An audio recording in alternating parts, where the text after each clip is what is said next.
Thanks for following, folks. Devon Adams here again with an update on the Waterhead search. I was going through TikTok the other day and checking out some comments and messages. Quite a few comments. Not all very enthusiastic, but I knew what I was getting myself into. But I received a message from a woman whose daughter was a student of mine years ago. And so I wanted to reach back to her. And so I set up a phone call, and I wanted to kind of share that with you guys. I am recording this with my iPad. Is that okay for you? Okay. You're recording this. Yeah. That's fine. I'd love to talk to you, but actually I would prefer not doing it over the phone. Is there a way I could meet with you? It's kind of something I'd rather, talk to you about face to face if possible. Of course. I mean, of course, knowing that you were a parent of one of my students, it would be a privilege to actually meet you. So I'll stop the video and then I'll get you the information and you can, we can meet. How's that sound? That sounds good. Thank Terrific. Okay, hold on. Let me turn off the iPad camera, okay?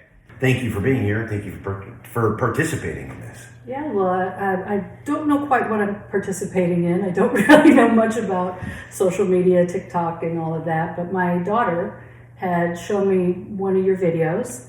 And as I mentioned, I had hydrocephalus growing up. That's right.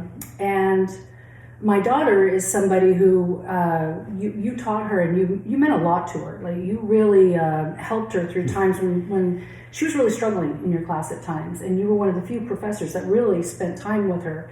And you might not have known this, but she too has hydrocephalus. I didn't know that. Yes. Wow. Yes. Okay, wow. Yes, and we both have the same gigantic head, 25 inches. Yeah, I did not know that. Yes. Wow. And the reason why I actually reached out to you was not to be part of your project. I wanted to, how do you know that expression, don't say something mean, but mean what you say. Yeah. I just wanted to gently point out to you that I found your videos to be a little offensive. The term waterheads, and there was scary music, like front loading, that were these monsters. Yeah. And as somebody who grew up with hydrocephalus, and though I had my challenges, I have tremendous gifts from that. In the same way people with autism have incredible gifts. So when she saw your videos and then pointed them out to me, as a family, my husband and I both, we were kind of heartbroken for her, because somebody who meant so much to her, you kind of failed her a little bit on that. Yeah, well, I'm sorry. I really apologize. And thank you for sharing your feelings. Oh, well, I appreciate that, and I'm sure others will. And that's the main reason I wanted to talk with you is about trying to educate people and not so much take them to task. At the same time, I really want to see what these people are capable of if they were really raising themselves. Yeah. And I'd love to see what their lives are like. Well, I not to spring this on you, but how would you feel about participating in the project? Like, I would love to have you come to the location and help me. Obviously, some of the videos I've already shown, there's been a lot of contact. Some a little bit uncomfortable, some a little aggressive, but I do feel like I'm going to be going there hopefully next week, and I'd love to be able to have you if you want to meet me up there. Can I ask you a question? Yeah. Why do you assume it's aggressive?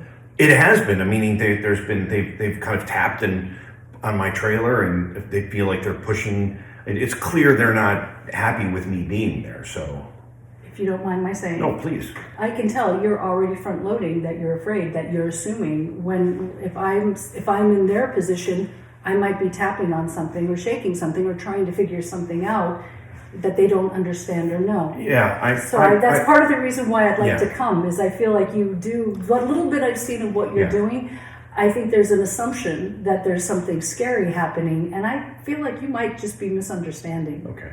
Well, I appreciate that. I do. And I perhaps I need to kind of, check my initial reactions to things. So would you be willing to come? I would be very willing to come. Okay. And Good. I definitely look forward to it. Okay. Hey folks, Devon Adams back with you. I'm back on the mountain, and a little better prepared this time. But look, what I wanted to tell you is, as I was coming up here, I saw kind of off, pretty close to where I am now, a dirt road that was almost disguised like it's not a dirt road. And I went and took a look, and I saw something pretty interesting I want to share with you guys. Okay, so basically in the middle of nowhere, off a road disguised not to be a road, is this behind me. Looks like an absolutely pristine shipping container. It's in perfect shape, no rust, no nothing. What's weird is the entrance on either side is not accessible. There's no locks on it, but there's no way to get into it. Not that I'm going to get into it. But what I'm wondering is if this could be an example of long-time shelter. Again, it's in incredible shape. So what I think I'm going to do is I'm going to put a trail cam. I'm going to disguise it near one of the entrances on both sides and see what happens. So stay tuned. Okay, folks, check this shit out. So this is a trail cam. I got 2 of these, right? So it's kind of disguised. It's got bark on it a little bit. So I'm going to put these in the brush off to the side on either side of that shipping container. I'm going to do that tonight, okay? And then tomorrow morning, I'll go collect these, see what I see, and whatever it is, I'll post first thing tomorrow. So putting these in tonight, and then I'll post in the morning. Hi, morning. This is part 14 of the search for waterheads. Got a couple of pretty significant problems that have arisen. Number one, TikTok took down part 13. I don't quite know. I don't think it violated any rules or regulations, but it's gone. But that doesn't really matter because my bigger issue is my trail cams are gone, meaning they are not where I left them. Thankfully, I set them up to upload to the cloud whenever it registered a signal. So I'm downloading footage now. So clearly they're still working.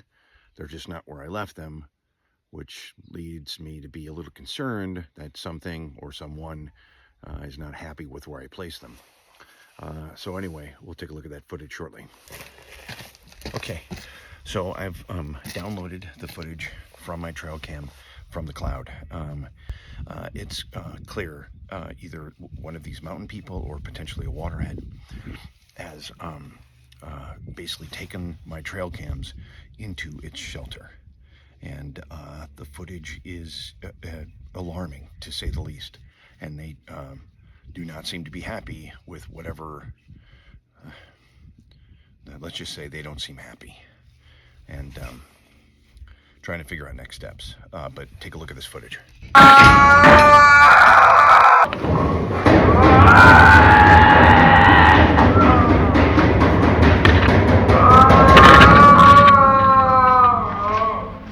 I reviewed some more footage that I've gotten from my trail cams that are now in the shipping container with these people.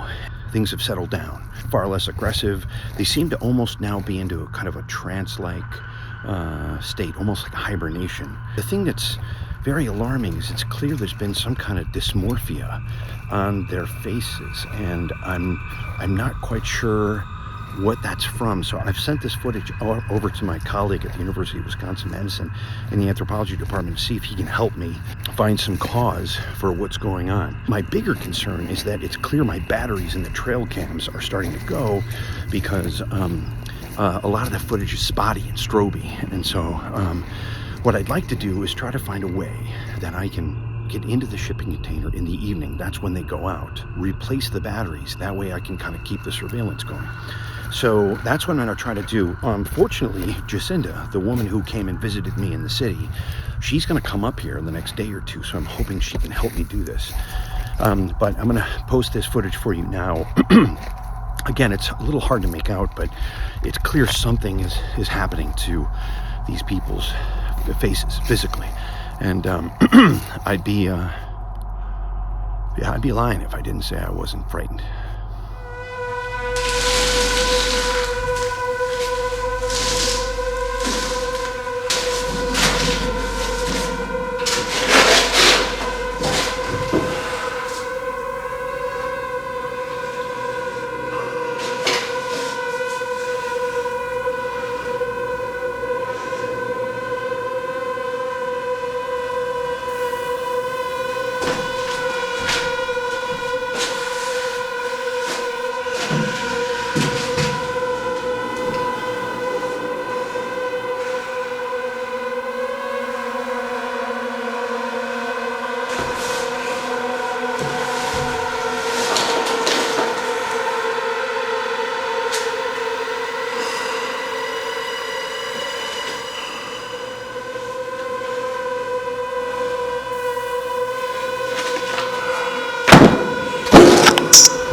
Okay, as you can see, we got set up a new camp. The other camp was getting a little hairy, and so thought it might be nice to get a little more deeper into the actual brush. So wanted to share with you, Jacinda's on her way up. She made a video and she requested that I post it to the site, which I'm going to do now. She wanted to share some of her feelings. So we will be posting something together tomorrow. Hi, this is Jacinda. I'm about to go down to see what it is that he's discovered down there. I am so excited to get down there. I'm just fascinated by it. I can't believe these people have survived down there. But before I do that, I asked Devon if he would please post a video or let me make a video to post, because my daughter and my husband did tell me that Devon is still continuing to use the term waterheads and using the scary music and everything that I tried to kind of point out to him that I didn't think was the most sensitive towards those of us who have or had hydrocephalus. That said, I'm not going to keep banging that drum. I just want it duly noted that his phrasing and how he presents it online is those are his opinions, and that is his way of doing it. It doesn't represent me. So if you see me and you know me, just know I did not approve of that. But I also really just want to get down there and see what it is that Devon has found. I cannot wait to see what it is that he's discovered. So I'll see you soon. Hey there, it's Devon Adams with a quick update on the Waterhead search. So I was reviewing the footage that I got on the trail cams inside the shipping container, and I was looking at it a little closer. And even though the footage is really beat up, I noticed that the one individual there who's in that trance-like state where he's just bobbing back and forth, if you look close, he doesn't have a nose. It looks like most of his face is kind of almost like deformed in. I reached out to a friend of mine named Malcolm Oren's. He's in the anthropology department at the University of Wisconsin. And I asked him if he'd be willing to do a Zoom with me because I wanted to ask him specifically about this dysmorphia. As well as I noticed, this was really interesting, at the end of that footage, as close as I could tell, it looked like that individual was either reading a notebook or holding a notebook in his hand. Which is very interesting. So I asked Malcolm about that too. So here's our conversation. The other option would be, quite frankly, whether or not it has become a cultural aspect of removing the nose for ceremonial reasons, or for hygienic reasons, or for just outward appearance ideas. Is this an evolutionary issue, or is this something that they outwardly disfigure themselves on purpose as part of a cultural ritual that might have some bearing on where they're at and what they're doing? It's interesting. Honestly, Malcolm, I hadn't thought of that. I hadn't thought of the idea that this was almost like a self-mutilation. Maybe this is a cultural thing they're doing. I think I would lean more towards the cultural aspect, or a ceremonial aspect, than a loss of the need for olfactory purposes and the nose, because evolution doesn't happen that fast. So 80 years could not necessarily create a genetic mutation that would be spread so quickly. Did you see it? Was your interpretation of the image that he was reading this notebook? I don't want to go so far as to anthropomorphize a particular act.